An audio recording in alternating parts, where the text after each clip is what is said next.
Hello, everybody, and welcome to this week's episode of Hard Claim with Viva Sam.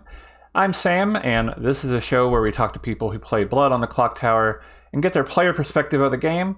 And joining us for this week's episode is Nashable. Thank you for joining. Hi, Sam. Yep, thanks for having me. Appreciate it. Yeah, I'm pretty excited for this one because we're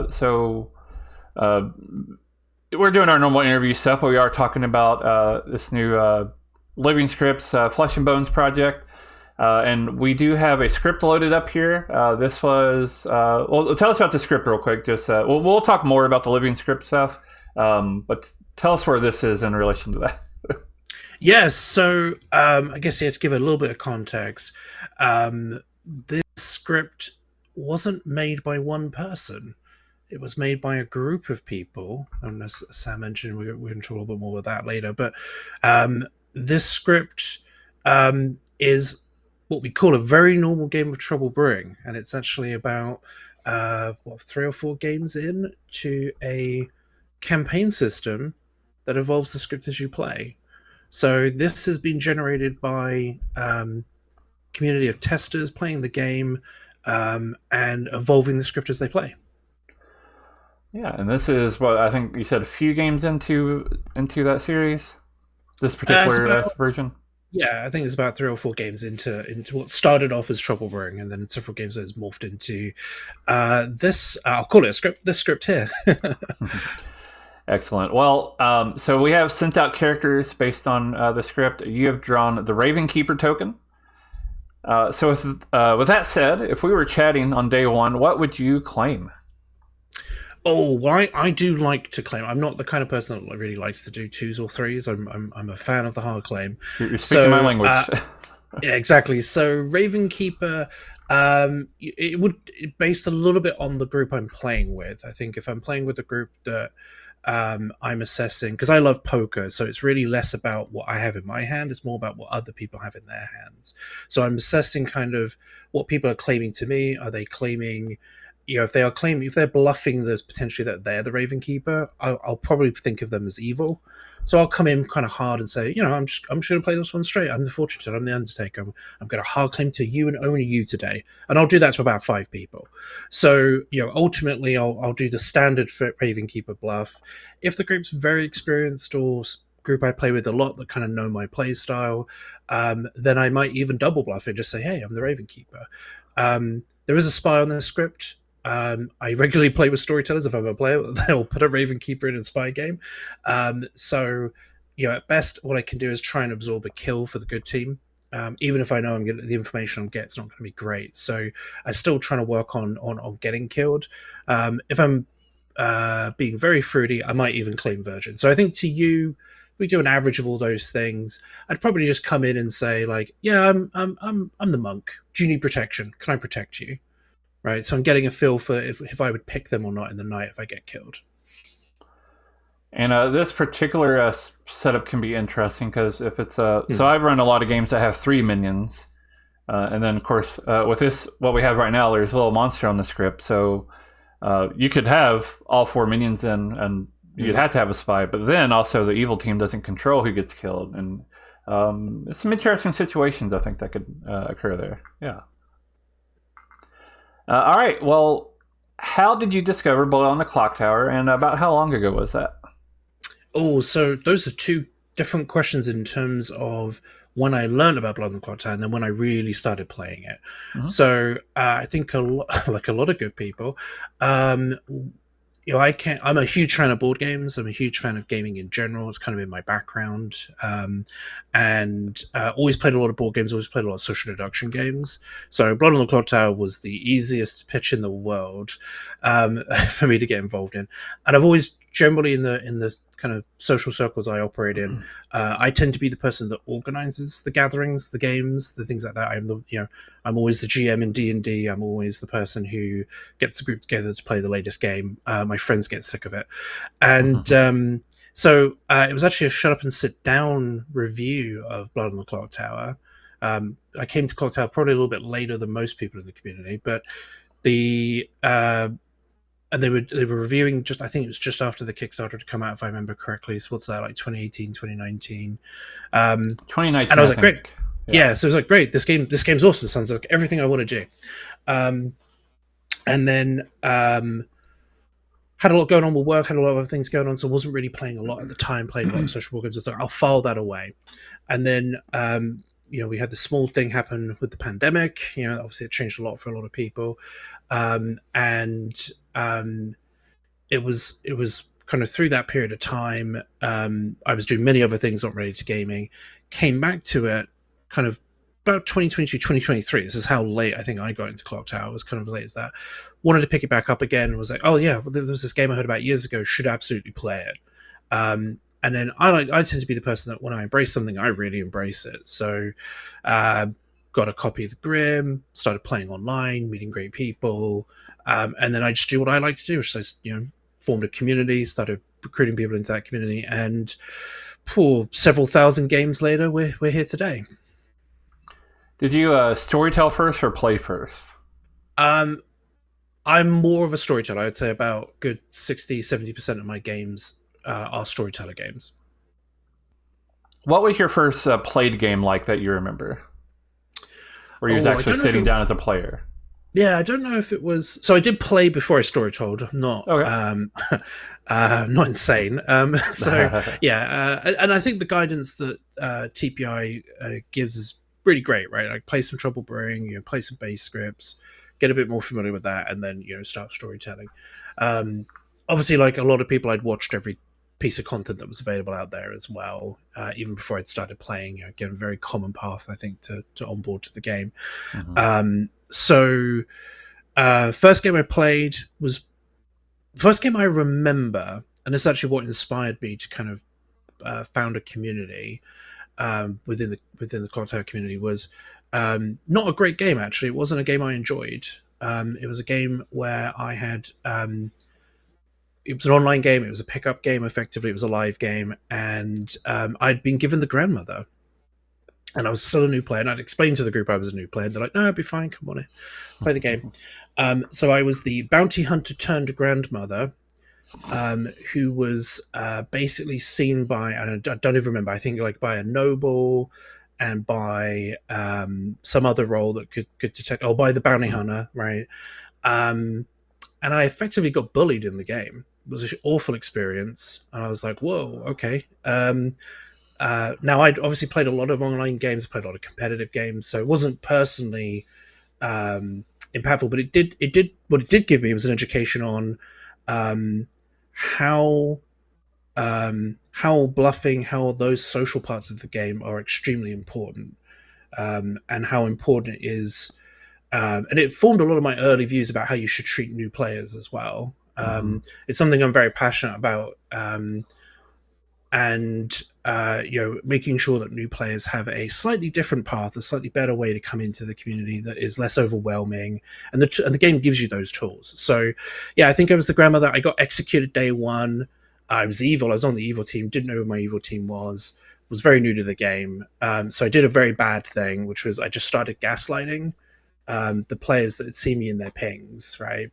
And double claiming them and doing all sorts of things. Because again, I had experience of playing games like Werewolf. That part of it wasn't new to me.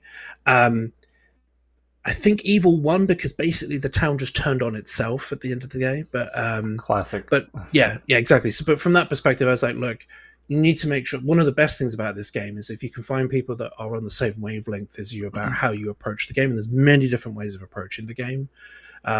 You can have a really great time. So ever since then, I've run a small private community. I invite people when I feel like they connect with that mindset, because again, it could be very frustrating for other types of players, and I've curated a community around that, and I think for me, Clocktower has flourished in that kind of environment, and I see that replicated elsewhere in the community as well. I think it's a very natural progression for people, is that they come in, they play games in a more of a pickup environment, and then they progress to finding their home within Clocktower.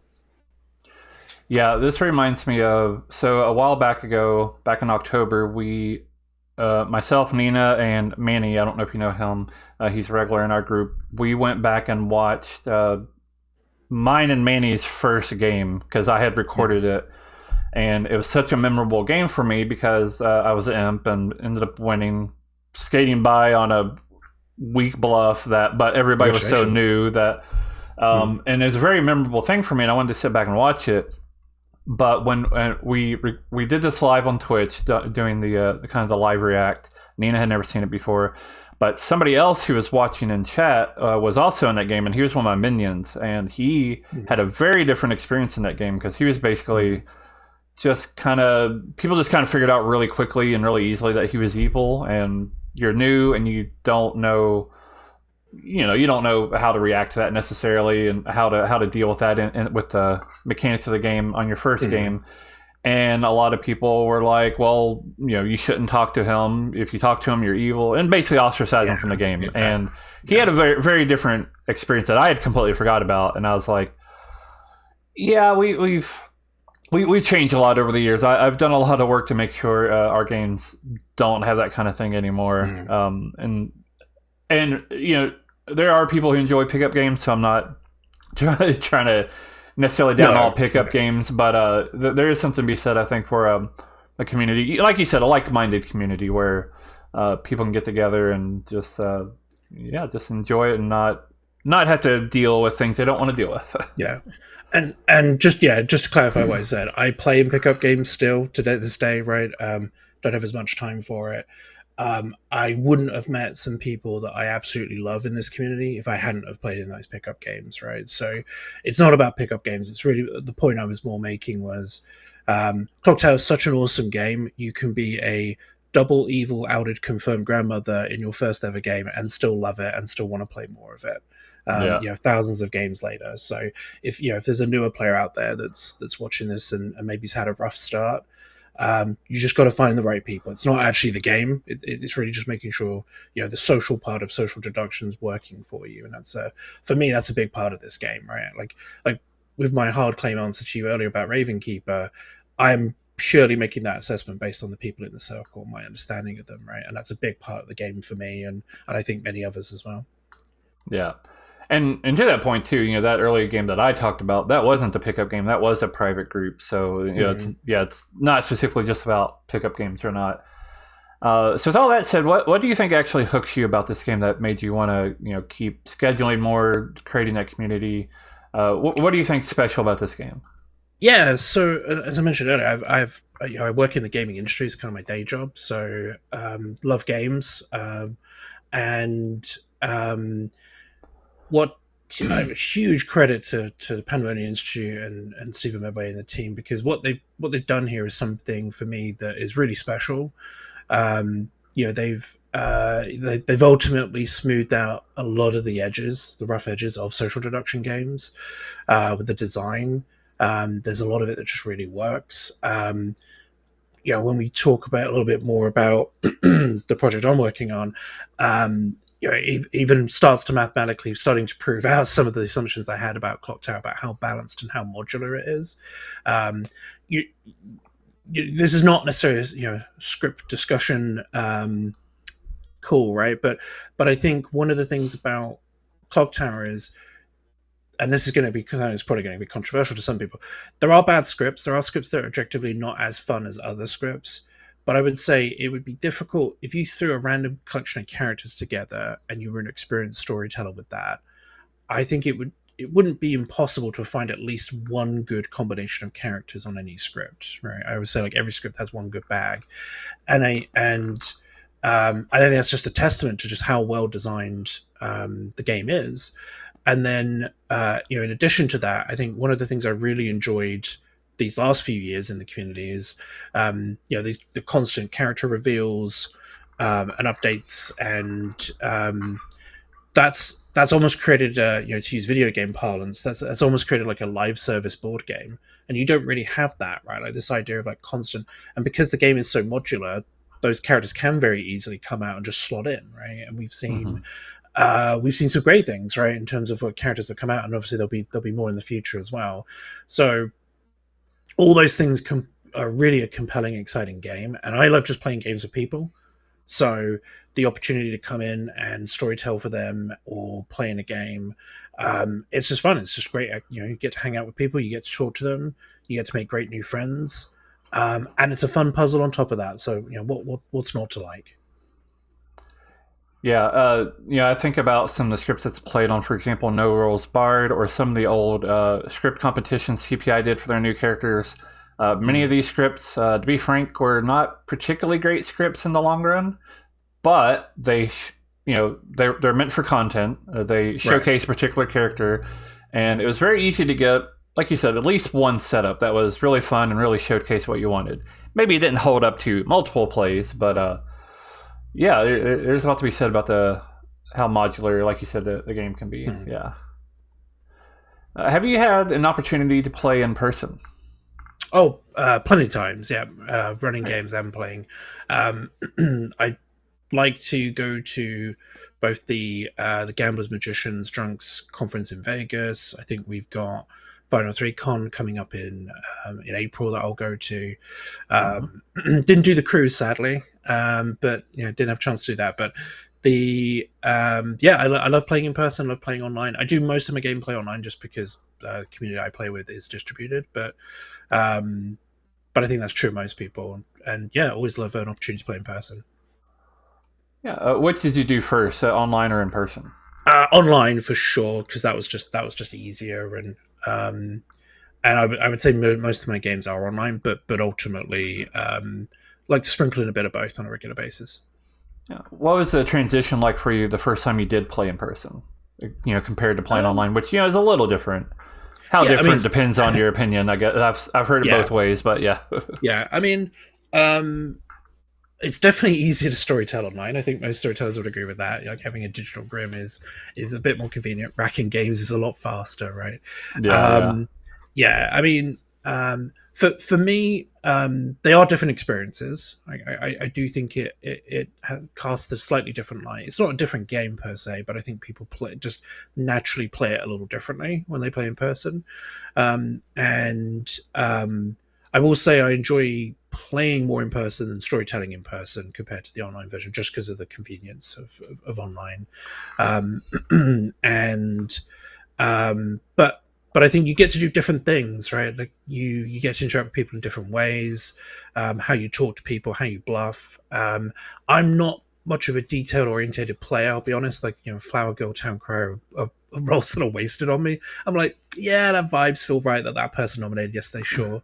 Obviously, in an in-person game, you have even less note-taking opportunity, right? So, um, but I think that's great, but then you get to do far more thematic things. I always like to do. It's probably known about me is like I always like to do little bits right when I'm playing games of Clocktower, and that's true even if I'm not on a stream. Um, one of the conventions. There was myself. I think you've had Samantha be on before, right? And Hmm. Padders. We're all sat next to each other. As John Arcado on one other side of me, and we're all got our eyes closed during the night, and I'm basically asking John to take things out of his bag that he has with him, hand them to me, and he's handing me like a banana or a yogurt and all these kind of energy drink, and I'm just handing them down the line in the night. I just kept saying, "Hey Sam, can I give you something?" She's like, "What?" And then we just hand her a banana. We all have our eyes closed, right? And then she hands it off to Padders, and then we're just trying to see how far around the circle it goes. You can't do you can do online equivalents of stuff like that, but you can't do that in person, right? And Right. it escalated to the point where people are walking around in the dark with their eyes closed, basically trying to find things in the room to give to Samantha, right? Who can give to Padders. So you can. That's the wonderful thing about the in-person game. You should get to connect in new and different ways. Obviously, the online game, faster games. It's more pure clock tower if you enjoyed the game part of it. There's obviously Yeah. plenty of scope to have fun, but I think both of those things combined just makes it feel it's always a treat to play in person for me, and I always embrace it in that sense. Yeah. All right. So when you sit down for a game, you're about to draw a token. Do you hope that your token's blue or red? I'm hoping it is either a townsfolk or a minion specifically. Okay. Yeah. I am the world's worst demon. If you're on a team with me and I'm the demon and we can't move the demon, we're going to lose. Simple as that.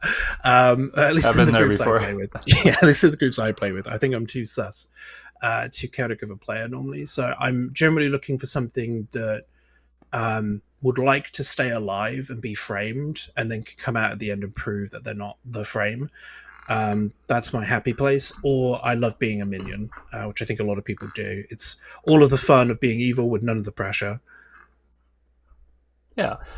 Are there any specific characters that you like, or types of characters? Do you prefer getting information? Do you prefer more passive characters, etc.?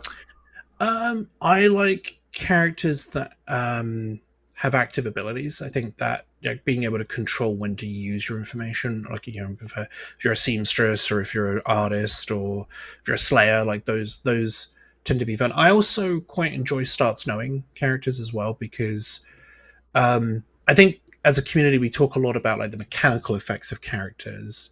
What I also like to consider is like the social role of each character as well. So, Mm-hmm. yeah, if you use the analogy that a game of Clocktower is also a party, right? It's like a social activity you're playing with humans.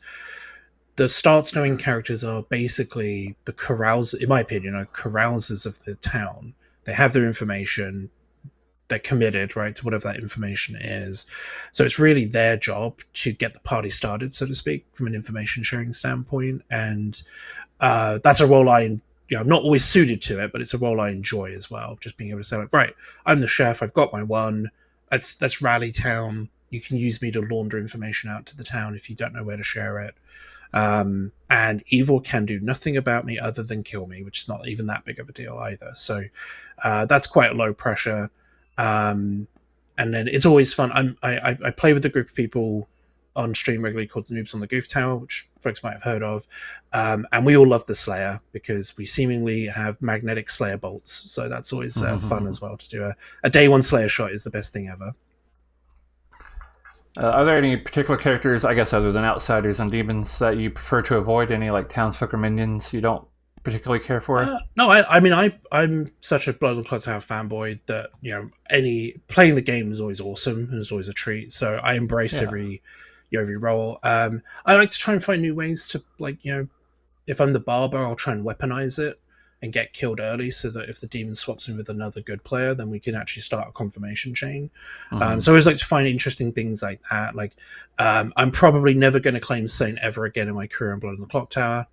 And then that way, every time I get put on the block on a Saint script, I could be like, yeah, well, there you go. See what happens, town. Do you want to do this? I do like to think of kind of the wider group meta as I approach these characters, and I can always find something what I hope is enjoyable for my fellow players as well as myself in any of these characters. Yeah. Are there any characters you haven't got to play as yet that you really would like to? Oh, none come to mind necessarily. I'm trying to think if there's anything. I play a lot of Clock Tower, so I think I've had an opportunity to pretty much play and storytell everything. The other thing is it's hard as a predominant storyteller. I don't know if you get this issue, Sam. Is like the experiences of your players sometimes blend into your own memory, right? So it's like, did I do that or did someone in one of my games do that? And obviously you get to see everybody's plays, so it's really you get to experience the characters even if it's like through osmosis, right? Yeah. I still remember. So I've my most famous script is Extension Cord. Damsel plays a large part on it, and Damsel's a popular outsider in general. So I've seen Outsider ran a lot, and it was probably, I don't know, maybe a year ago.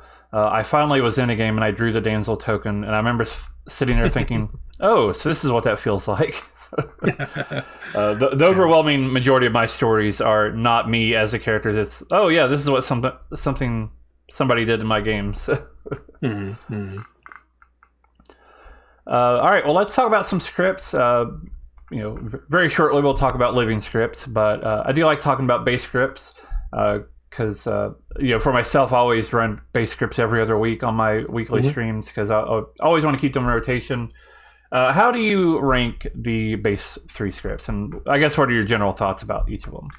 And oh no, what ranking system? Just what I enjoy the most, or whatever you think. Okay. Well, I'll rank it on. I think for me, how I'll just rank them on enjoyment. So I've never. I don't think it's probably a common answer. I've never had a bad game on Trouble Brewing. and obviously it's the gateway drug to Blood on the Clocktower. So I think you could package Trouble Brewing up as its own game and sell that for money, right? Like that's how good it is. So, but yeah, that's not the most controversial answer in the world. Yeah. Um, I think with the other two, they're just different types of games, right? They play very differently. I think I lean a little bit more towards BMR as a storyteller, and just because I die a lot, so it's always good to have roles that don't die. And I enjoy running BMR games. I always find that there's more storyteller agency. But I think that's a double-edged sword as well. Like your Yeah. BMR experience as a player can vary based on the experience of your storyteller. And then from SMV I think is a great puzzle. But can swing wildly. And I've to the point where I coin it a verb where, like, town solves the game day one, executes the demon day two, and I call that getting SNV'd basically. And the grim position, you get a little bit of that on Trouble Brewing sometimes, but that's generally only in very experienced groups. But the SMV, I think, and I think that's like the enjoyable part of SMV, that it is a puzzle, right? Hmm. It's something you can Rubik's Cube solve. And then but I think I tend to just enjoy being in the custom script world more than all of those.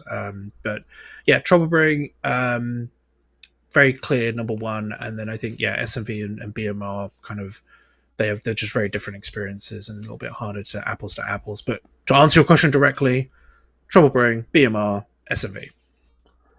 So we've loaded in the next living script that you sent me. This is about halfway through your campaign.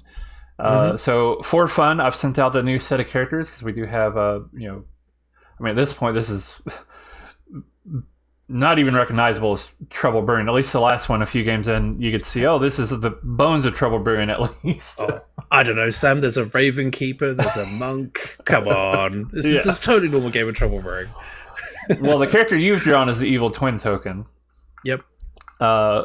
This might defeat the whole hard claim part, but what I would do is I would wake you up at night. I would wake you alongside seat 2 and tell you that seat 2 is the village idiot. Oh, perfect. That's actually great. So Now, I guess I could still ask what you would claim day 1, but here's what I would do. Actually, I would immediately go to seat 2, and is kind of my read of the room. So there is a bit of a meta sometimes. We were talking about it earlier about outed evil players or outed suspected evil players can be ostracized by some groups, right? And they don't get information, they don't get listened to. It's actually funny enough, that's how I met Chris Grace at one of the conventions. Was that he was an evil twin to I think it was either a flower girl or a mathematician, something complicated, and the rest of the group were sadly just kind of like, oh, it's the twins, we'll deal with them later, kind of thing. And just every day I just went, I think I was a starts knowing role, and I just went and was like, hey, let's sort through your information, let's figure it out. I want to be an advocate for the twin pair, so to speak, right? And I think I would go based on that, read of the room. I'd go to C2 and say, look, do we want to just keep this a secret for now, right? And obviously this is serving evil immensely doing this. This is not like a completely egalitarian type idea here, but I'd go to C2 and say, look, why don't we just both claim village idiot? That's really easy. You can obviously get the real info. I'll just make stuff up. I can always be the drunk one. You're probably the drunk one. And let's just play a little game together, right? So we would try and keep twins secret as long as possible. And then generally the good twin, I would expect as soon as they get nominated or put on the block, they might say something, or they might betray me immediately. So what I then immediately do is I go find some other good players that maybe know me and just say, hey, just on the down low, seat 2 is the evil twin. I completely would betray them immediately, right? But we'd figure it out, but we wouldn't announce it to town, and then that way most of the players will still interact with seat 2 and with myself. And you can always, as a good player, you can learn things talking to outed evil players. So you should always talk to outed evil players, 100%. If the group doesn't buy it, then we're spectators for the rest of the game, I guess, and we'll just make up our village idiot info. If what else is on the script? There's a Vortox, right? I'm trying to potentially see if there's a Vortox win available. I'm very likely never talking to my demon, because ultimately, I don't want them to feel like they're going to be outed. Hopefully, it's a Fangu game, and we can get an extra evil as well before I get killed. Yeah, and then that's really it. So I'm hoping there might be a psychopath, and I can go talk to them, right, to feed information to the rest of the evil team. Yeah, and I think this goes back to where having a like-minded group is Mm. important. Like I said, I put in a lot of work on our group, and I don't mind bragging, in my opinion, that we have a very good group. Even as of last night, I ran a game that had a Vizier. Vizier is as outed evil as you can get in this game. Yeah. And yeah, people talk to him. People have fun. I mean it works for Well, our group, thankfully. And Evil Twins the same way. And Evil yeah. Twins important because it's a very, even in SNV, even though it's a high information script, Evil Twins are solved, or the twin pairs solved socially usually. Yes, Yeah. information can help, but information can be wrong. It can be lied about. It usually comes down to social. Yeah. I when the Vizier first came out, right, because that was the concern, because it was one of the beyond Evil Twin, it was one of the few like fully outed evil roles, and I actually introduced the game into my very first. I try to role model the behavior that I like to see in the community, and as the Vizier, I was basically saying to people, "Come talk to me. If you tell me one thing that's true, I'll tell you one thing that is true, right? That I know." And we would always do every day. I would do an information exchange. It was almost like a confessional. It's kind of weird. And I basically would say, if anyone doesn't come talk to me, then I'm probably going to push an execution through on you.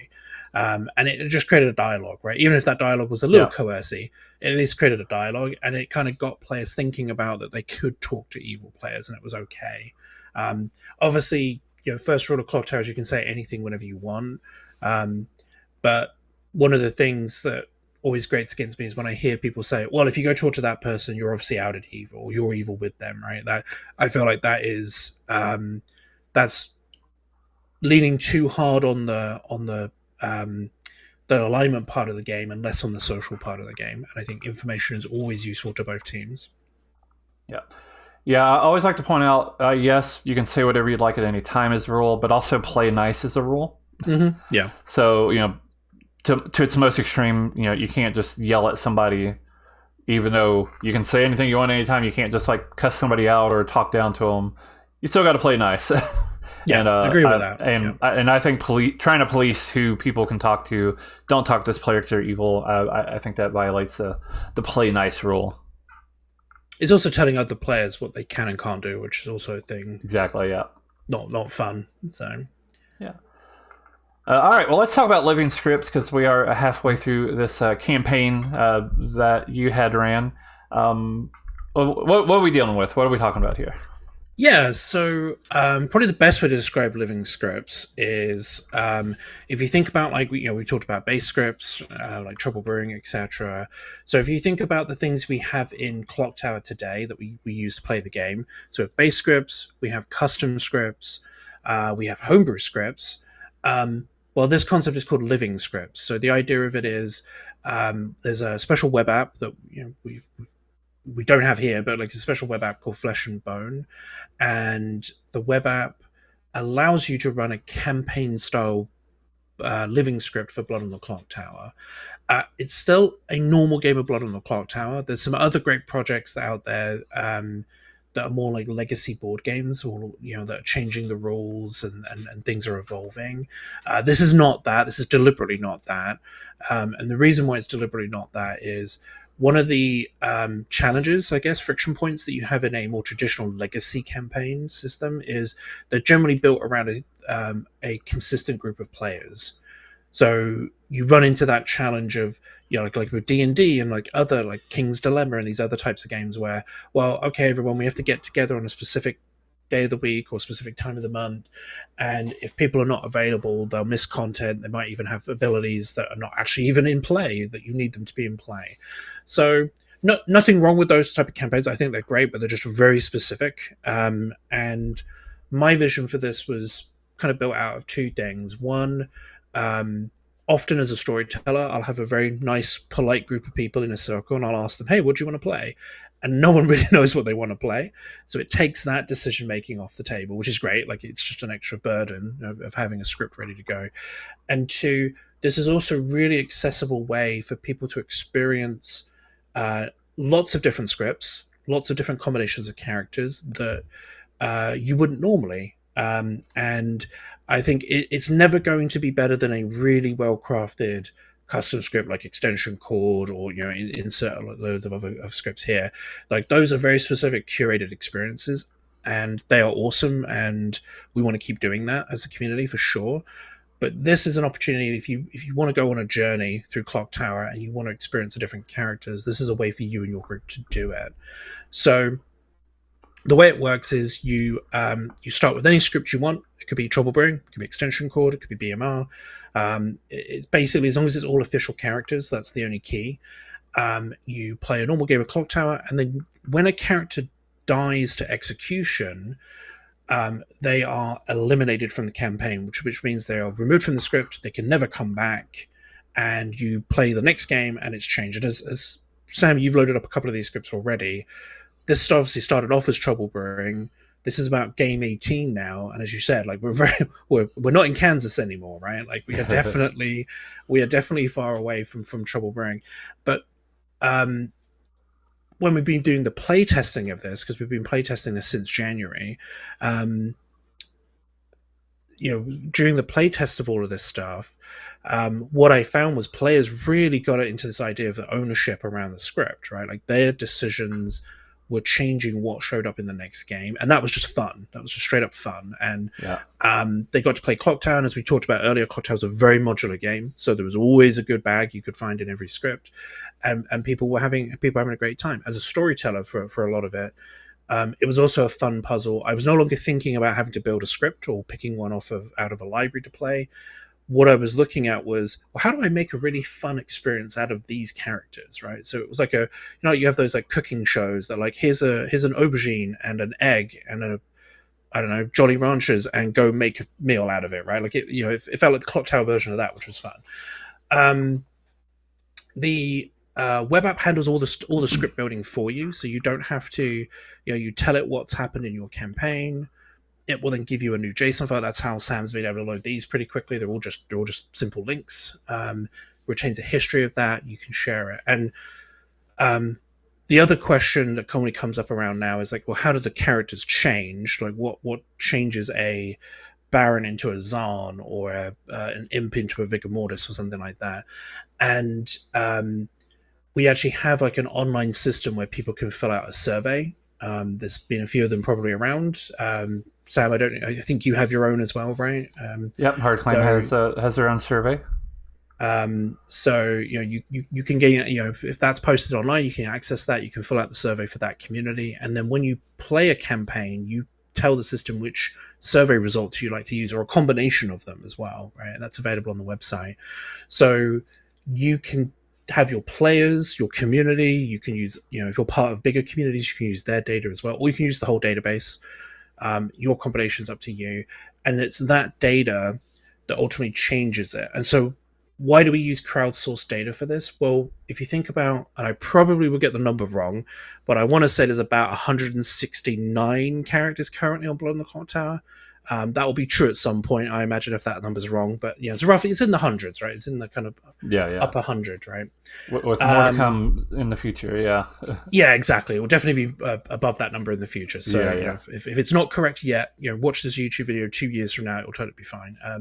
So if you think about all the different combinations of characters you can have, right? What's on the script, what's being removed from the script, you couldn't imagine a single person. I know I wouldn't do it personally. I go, okay, yeah, so the Undertaker goes to Cannibal, and then Cannibal goes to this, and then, if Cannibal's not available, I guess the Undertaker goes to that. There should be madness, right? Trying to map that out yourself.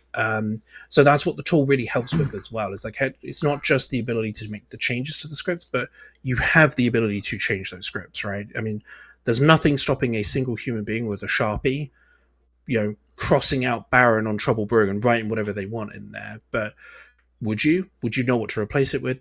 Again, that's where the app is helping. So So yeah, that's kind of it in a nutshell. It's free. Like, this is a fan made project that I've been working on with TPI and the Chill on the Clock Tower community, and yeah, I think ultimately people can use this to run their own scripts. It's their own. It's a platform as well. So I'm not giving you Nashable's version of how you should run a campaign.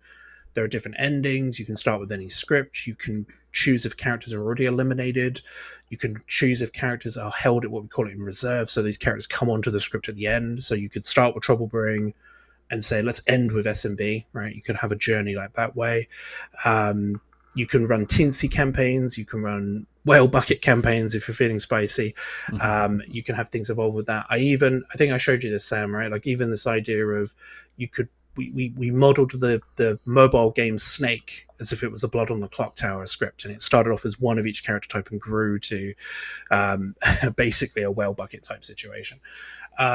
So that's all available, and I'm really excited about people homebrewing on top of this, right? Because you could do your more traditional D&D legacy style campaign on top if you wanted to, and the platform has notes and things like that you can follow from game to game. So this is a really fun way to gamify script building. This is a great entry point for people who maybe are intimidated by custom scripts, and they just want to play the different character combinations to get a feel for that before they start making custom scripts. Will every script be a banger? Absolutely not.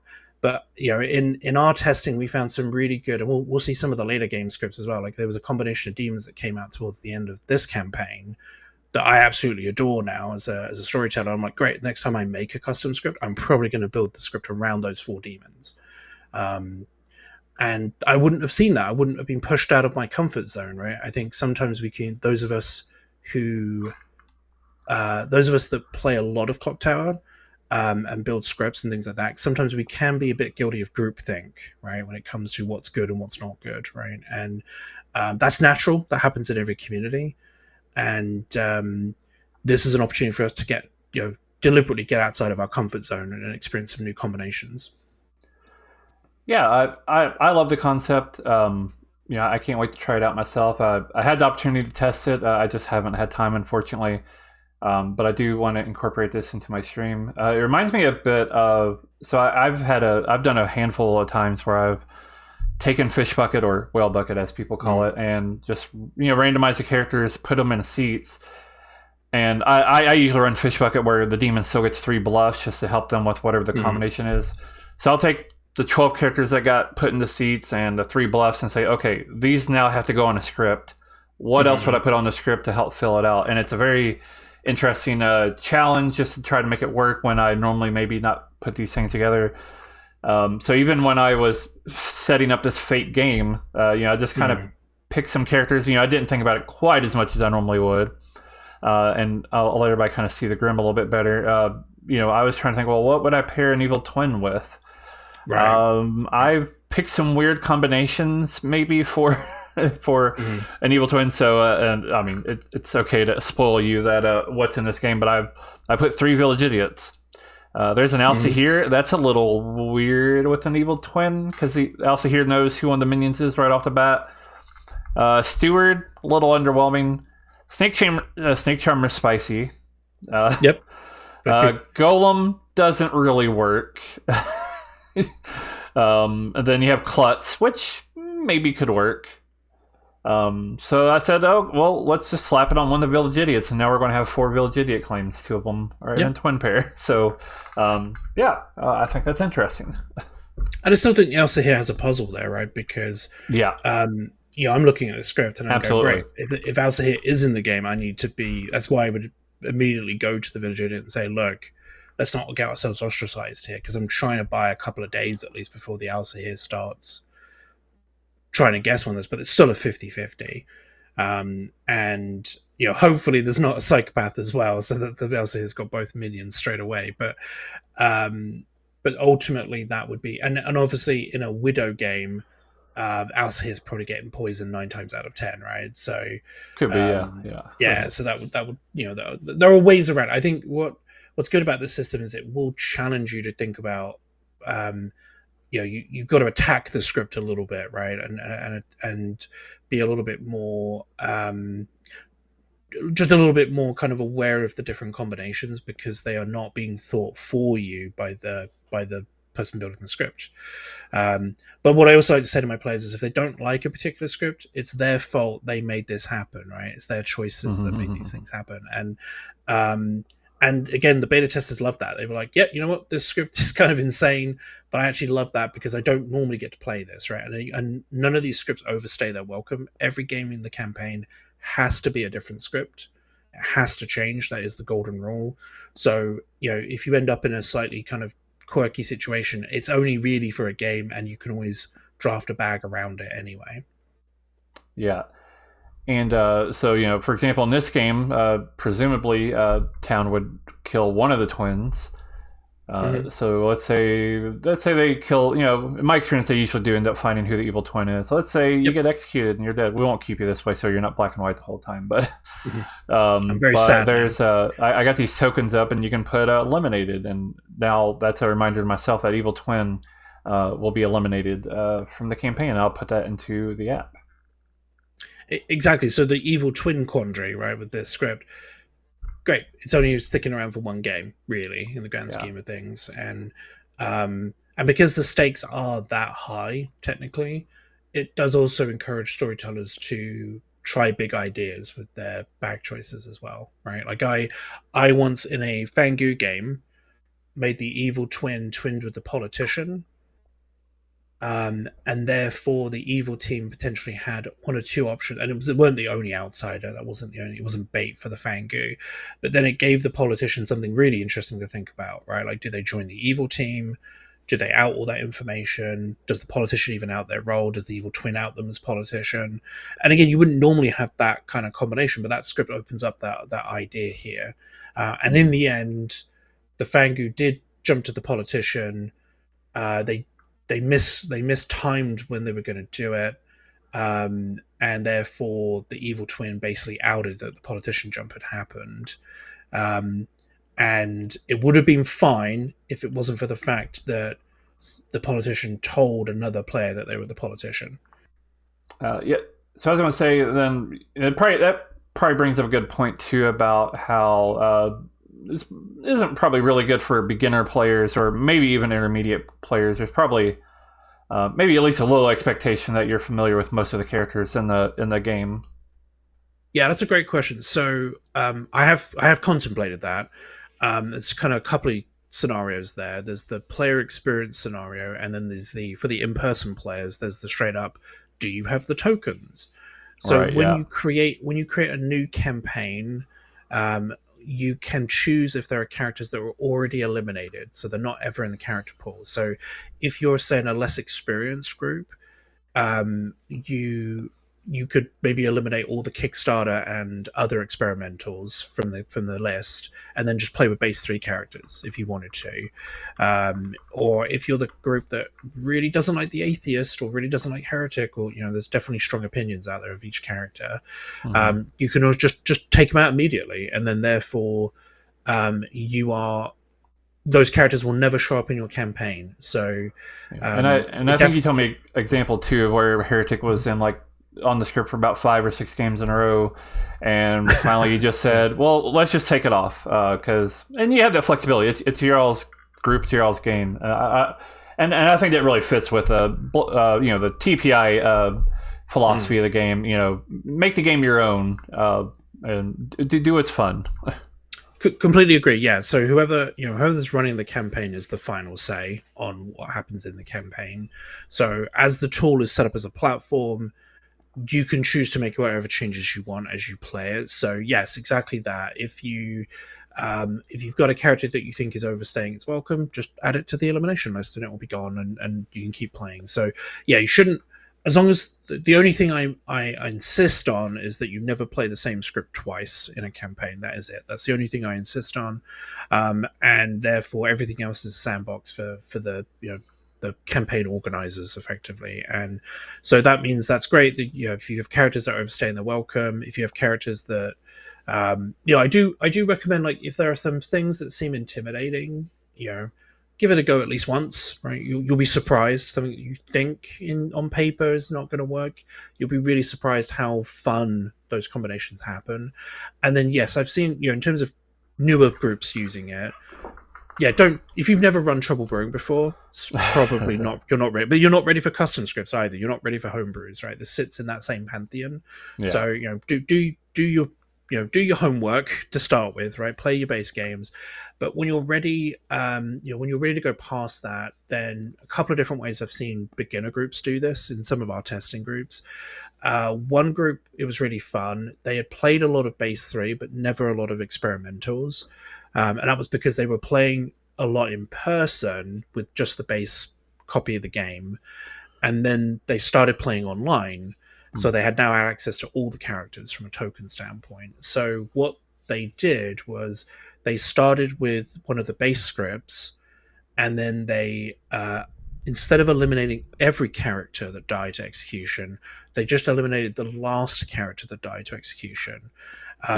And what that did was it only made a single character change per script, per game. So they were using it as a way to slowly introduce Kickstarter characters, or experimental characters, to their group. And they were using it like a learning aid, which was fantastic. And then they took out the really wild ones. Yeah, exactly. And then they took out the really wild ones like Wizard and Atheist and Riot, I think, and stuff like that. They were like, we just want one at a time. And then another group were using it and actually maybe put in, so we have game modes as well. So normally a campaign will end if you run out of demons. Demons are the start of the show. You can't have a game of Clocktower, in my opinion, without demons, so you kind of need that. But there are other ways that you can have your campaign end, and there's like a whole set, 8 or 9. Yeah, it's about 8 or 9 settings on the website that you can check out. So one of the groups wanted to do a thing where they, just with base 3 characters, they started with, I think it was Trouble Brewing. They eliminated all the experimentals again, and then they, we have this concept called reserved. So they put all the SMV characters in reserve. So what happened was the script went from Trouble Brewing to SMV via BMR. So what it did was it tried to replace all the Trouble Brewing characters with the most, the most closest similar BMR character, and then basically the script kind of morphed from Trouble Brewing into BMR into SMV. It wasn't a perfect one. It wasn't like it was 3 games of one of each script. It was literally like each couple of characters each time were kind of morphing through. Right. And then once it got to the SMV list, that those characters they could never be eliminated. They would always come back each time effectively. So it was, so over time it would eventually just turn into SMV. And then when it fully turned into SMV, the campaign ended basically. So you can use it like that. You shouldn't be intimidated. If your group is playing custom scripts and your storyteller can read the wiki and can read the almanacs, right? You'll be fine. Like you'll be fine. And then obviously use the pre-elimination stuff to get rid of anything you're not comfortable with as a group. And all of that's kind of contemplated and ready to go.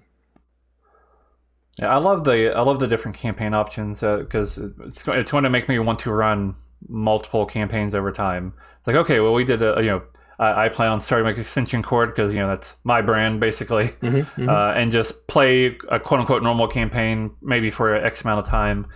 But I love that idea of going from TV to BMR to SNV. Also like the idea of just you start with a script and then you end the campaign when the last character from the original script is out of there. Lots of different options, yeah. And we'll add more in the future as well. So as people give us feedback via the Discord and via other places, like I've already, since we started beta testing, I think half of the options that we have for campaign end came from tester suggestions, right? And we'll absolutely add more. Yeah. I do want to let people know that you can do your own campaign. The value that I've been thinking about for this tool, and I guess it's really more of a general thing. Not that Clocktower necessarily needs this, but in my opinion, this is a good example of something that's going to help Clocktower be interesting in the very long term. It gives people a reason to play over and over again, to experience the game in a different way. I hope we see more projects of this scope and quality. Like I said, that's been the way I've thought about it anyway. I think this will help. And again, not that the game necessarily needs it. There's already so much to it, but I can only imagine this will help keep the game, people wanting to play for a long time. Well, I hope anyway. So do I. I mean, I think this is great if you want an experience in Clocktower where you're interested in the journey rather than the destination, right? And I think Right. custom scripts and homebrew scripts are great destinations, right? And I think for many years we've all had lots of fun. Hey, we're going to run these 3 or 4 scripts tonight. They're all bangers, right? We're going to have great games on them, or we're going to run the one script multiple times, and I think that's awesome. Again, this is just a completely different journey where the group.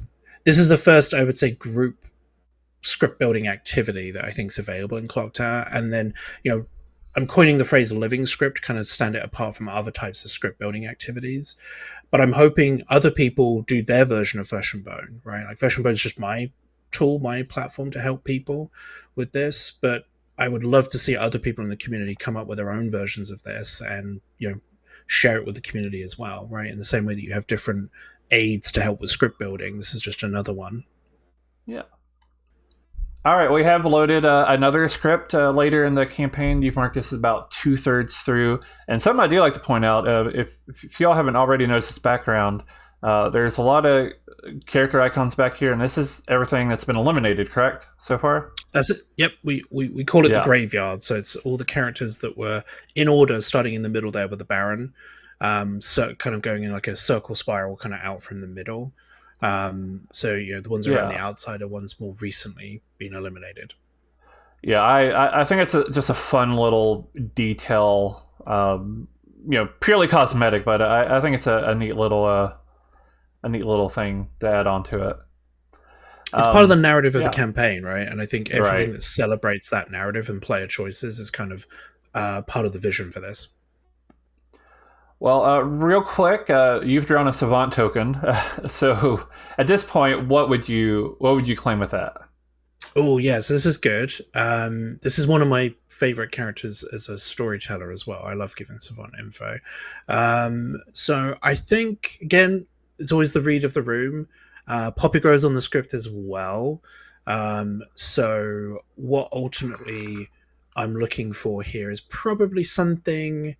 I'm probably going to bluff Sight Unseen. I'm probably going to bluff as something kind of fairly low powered, right? That doesn't need to give out any info yet. Acrobat, Monk. Probably Farmer will be a bit too obvious, so I'm probably not going to claim anything like that. I might claim Courtier that's already used it on what I probably think is the least likely demon to be in play, just metaing the storyteller a little bit. If I'm going for a hard claim, because I like to do my hard claims, I'm probably just out of the gate saying something like Acrobat. Evil's not going to kill me necessarily. I can get my info. If there is a player I trust fall with early, which I will probably try to do, and give them my real claim, then I'm probably asking them to go to the storyteller during the day as well, just to give me air cover. And if I get asked about it, I can be like, well, we've all got a cover for the Savant. You can kill me if you want. And then at that stage, there isn't a lot of roles here. Maybe the Town Crier, maybe the Dreamer, Chambermaid that I'm trying to find so that I can, start locking information in with them about the Grim State and kind of go from there. And then maybe pick up another bluff when I get an idea if there's an Acrobat in play or not. Yeah, and something I was thinking about too is technically you're on a good streak here, but one of the fun things about this is you mentioned earlier it's more about the journey than the destination. There is no like winning or losing the campaign; it's purely the journey, really. And something else I found fascinating. So the website does show the overall evil good win rate for all the games. And it was kind of surprising to me just how even it was. Like, it was, I think at one point we looked at it and it was exactly 50-50. I think it doesn't say exactly 50-50. But yeah, I don't know. It's just something I thought was interesting. Yeah, and again, it's a testament to, I think, how well designed the game is. That, it's within, as of this recording, it's within about 4.8%, right, of variance kind of thing here. So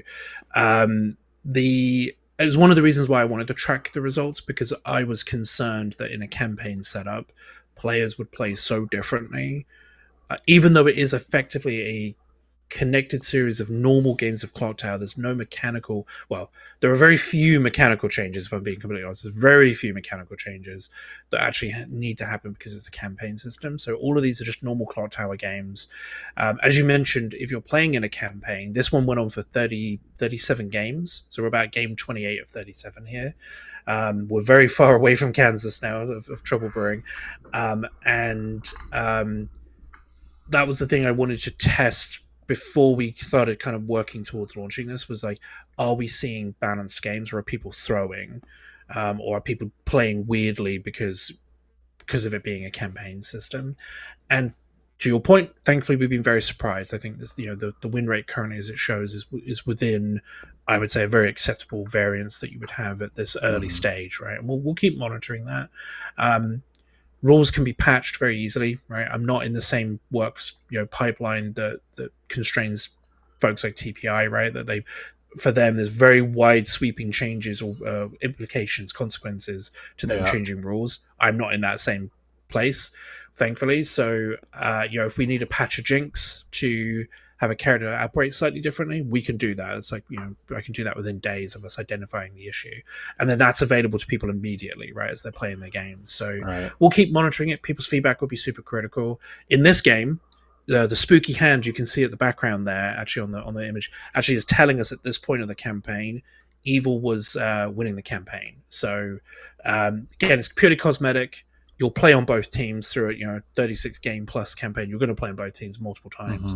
So it's really about just winning this game of Clocktower, which obviously I'm going to do for the good team.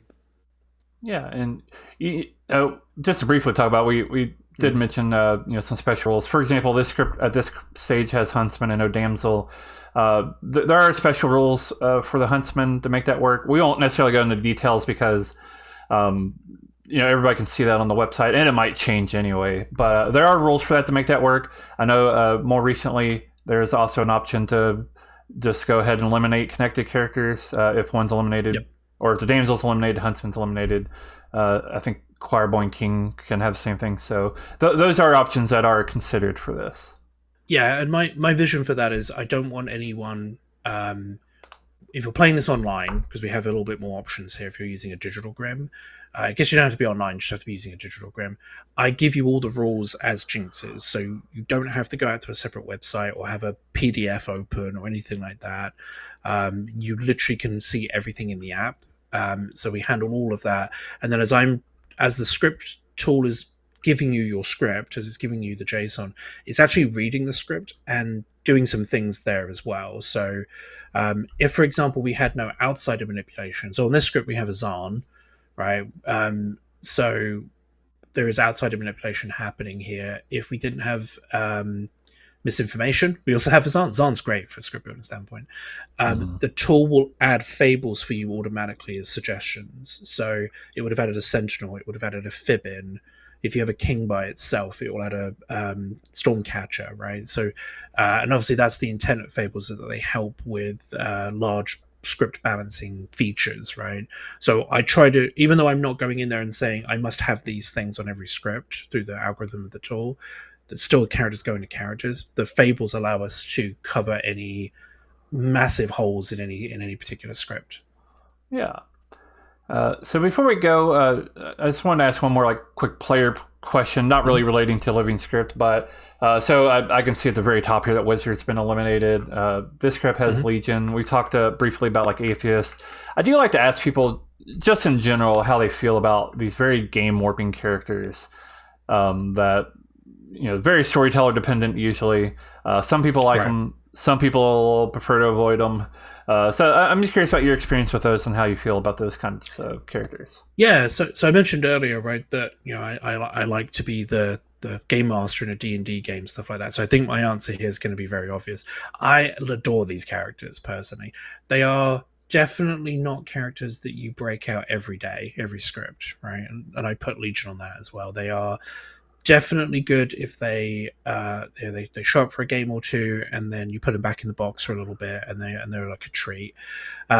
or occasionally you break all of it out. I'm also known for doing very loud, very wild amnesiac abilities, like proto wizard type stuff before the wizard was out.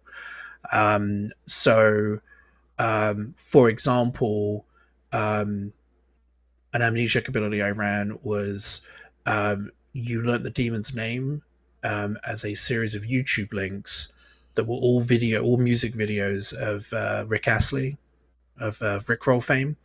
And I would just text the amnesiac player that music video each night, and they had to figure out that the music title was the name of the demon.